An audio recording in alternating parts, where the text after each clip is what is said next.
समुद्रामध्ये असं काही सावी बघितली की ती इतकी एक्सायटेड झाली. पण त्याच्या अगोदर तुम्हाला दाखवते, मी निघाले होते काबो दे रामा बीच बघायला.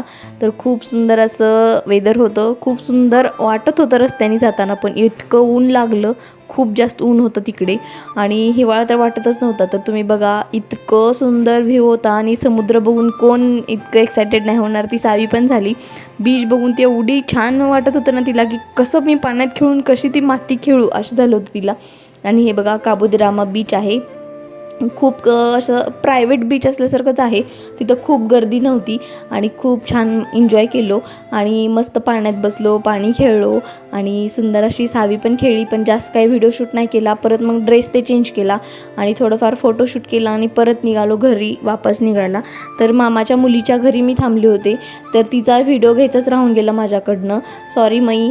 तर मग परत म्हटलं आपण फोटो हे ते शेअर करूया तुमच्यासोबत. तर तुम्ही बघा आमच्या फोटो आणि हा होता आमचा डे 2 इन गोवा. तर नेक्स्ट व्लॉग बघायला नका विसरू, पुढे पण आहे खूप काही.